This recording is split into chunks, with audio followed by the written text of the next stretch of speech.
engineering, it didn't go very well. In fact, I had the privilege that I was able to change from aeronautical to straight into industrial with all my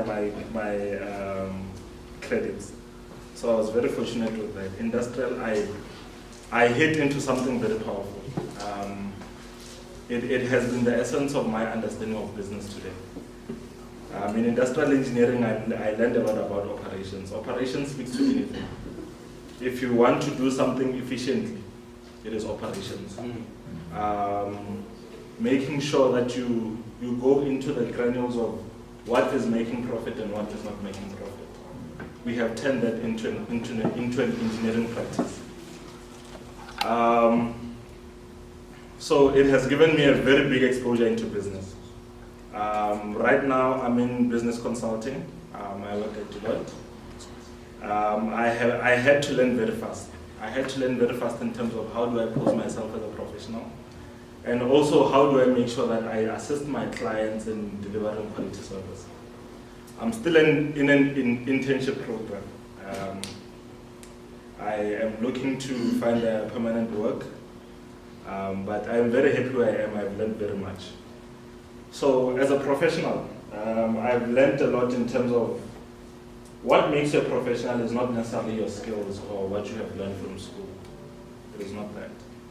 What makes you a professional is the fact that you are trusted. When they give you an instruction, you are able to deliver to that instruction. And you are honest with yourself by saying, boss, I cannot deliver to this. You need to be honest with that. Be realistic, even with timelines. For example, also I was paying attention to how we have managed time. That is also an issue. It also speaks to whether we are professional or not.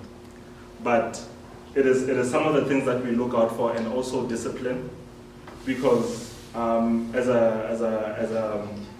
a professional, you must be disciplined enough to deliver to how it has been specified to you. I also have a family. Fortunately, I have a family. So balancing work and also balancing it with family, it has been a challenge.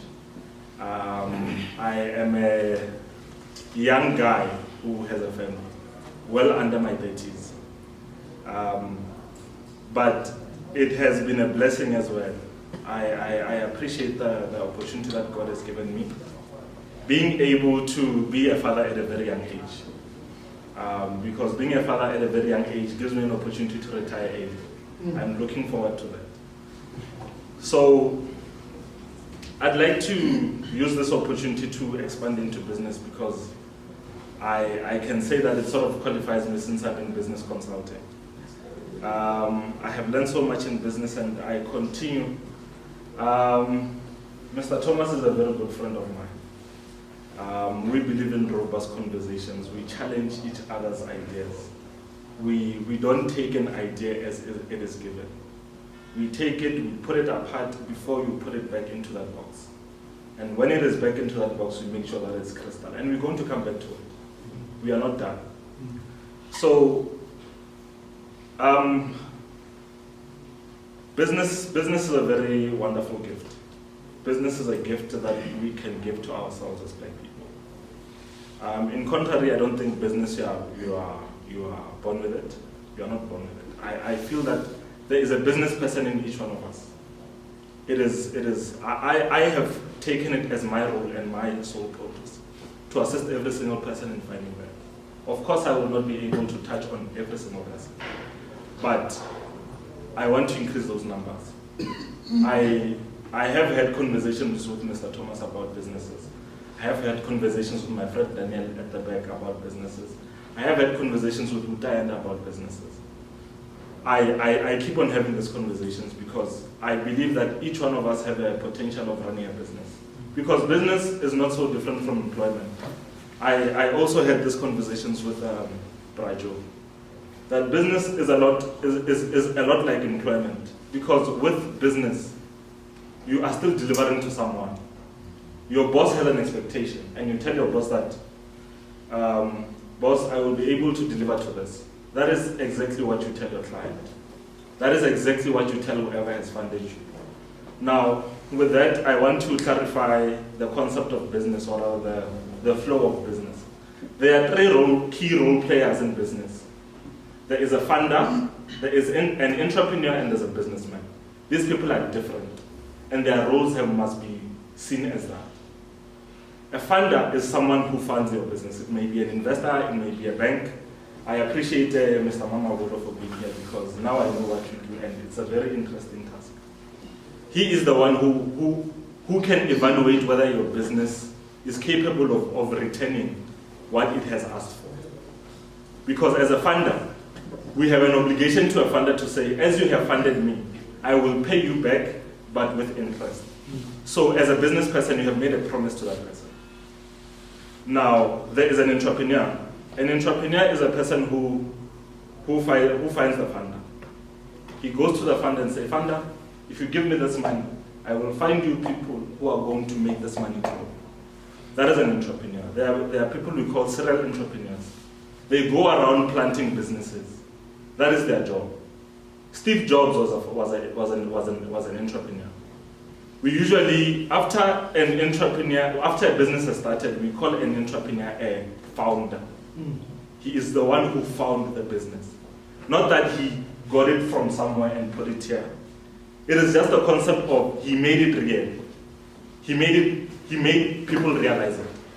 Now there's also a businessman. I'm sorry I won't have a back and forth because I need to respect time. There's also a businessman. A businessman is more like a manager. A businessman is the one that makes sure that operations take place. People who must deliver will deliver. It is the one that the entrepreneur hires a businessman and says, my man, this is the money that we have. We need to deliver to the promise that we made to the funder. Now, we need to understand the difference between these three people, because the difference is very crucial. And also how we tend to overlap entrepreneur and businessman. We need to be careful of that. Should businessmen be trained? I don't think so. The training actually comes in natural than in a class, because it is a training of being a good manager. Are you able to manage your things? Being a manager starts by housekeeping. Are you able to keep your house in order? That's about it. If you treat your business like that as well, it still stands. Are you able to keep your business in order? When you say, Thabang, your task is to make sure that you produce this much in a day. That is going to be Thabang's task. And I hold him accountable to that. I go back to Thabang and say, why haven't you delivered this much? That is about it. But then you need to keep to your promises that you have made to other people, because even as funders, they have the capability to pull out the money that they have given to you, because you're not delivering to what they have expected. Are we born with it? I don't think we are also born with it. Well, it is in all of us. I don't think there is a distinct person who says, I can be a businessman, you can't. If we are able to instill the discipline that we have to our employers, we are able to run our own businesses. Because if you understand that your client, it is the person that you need to deliver to, like you would deliver to your manager, that is about it. And we need to have the respect that we would give to our managers as much as we give it to our clients, because this is what businesses would call us into our system with. We don't understand our clients. We don't understand our customers. Please help us understand our customers. Or a clear indicator is about sales are dropping, what is happening? Then we come back to them and say, your business is no longer in alignment with what the customer wants. This is what the customer wants. I forgot who it was, but then they mentioned, I think it was Mr. Shilwan. He mentioned about how the market is changing and how Facebook is playing a big role. We are also assisting businesses in terms of how do they integrate themselves into Facebook?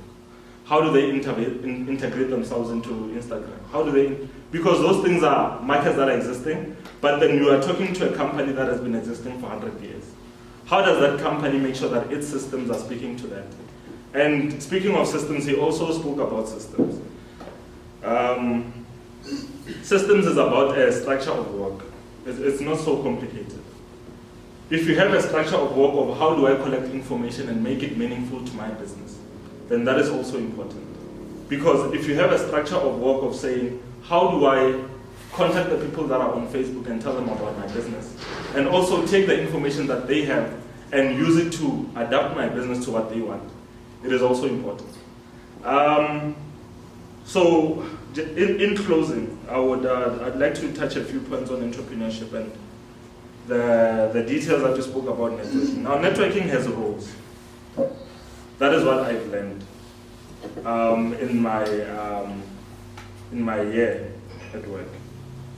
Networking has roles. The time when they say you are part of a network, it is because you follow certain rules. There is they talk in a certain way, they work in a certain way.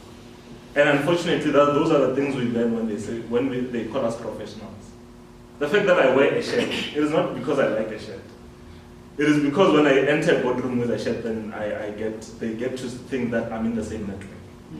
When I speak in a certain way, I would like to speak Sepedi, but I don't. I speak English because that is the rule of the network. It is. I think Mr. Shilwan also touched on it by saying there are certain ways and certain things that you must do so that you can attract those people. It is unfortunate, but it is the system that we are living in. And for us as black people to be able to penetrate into that, we will need to learn some of these things. I mean, also the fact that we need to be accountable for what we do. When you deliver something, it must say that this is Thabang's work. And when they say, who did this? You must say, it is me. Even if they say it in an angry face. Because you must still be able to account your work. Because, okay, my brother is also a businessman and he's doing very well in his business. One thing that he has taught me is that, you know what, Thabang? In business, there might be someone who delivers better than you. But people don't hire people who can deliver better. Because if you can deliver better but you are disrespectful, they won't work with you. They would rather take someone who they gel with. Business is about relationships. Business is about the fact that when I come to you, I humble myself to you. And I say, I would like to deliver the service to you. I may have gaps in how I deliver it. But I'm going to deliver it solely to you. And where I have a downfall, I will make it clear that, yeah, I didn't do it right, I'm sorry. We need to be transparent to our clients. Over and above that, we need to be humble and stern. Humble in such a way that you do not want to be the correct one in the room. Don't fight to be the correct one with your client. Don't fight to be the correct one with your boss. Don't fight to be the correct one when you're sitting with the CEO. No. But then you need to be stern when you are given a task that is not within your line. When you know you cannot deliver to something, you say, I cannot deliver to that. This is not why you called me here. You called me to do this, you called me to do that. Because not being stern is also how corruption has entered into small businesses as well. Because we are not able to say, this is not the work I will do. My company has not been trained to do that. I'm sorry for making you sleep. But basically my discussion is on that. In terms of work, it's about how you position yourself as a professional, how you clean yourself up, and you make sure that what you deliver, it is quality. Thank you.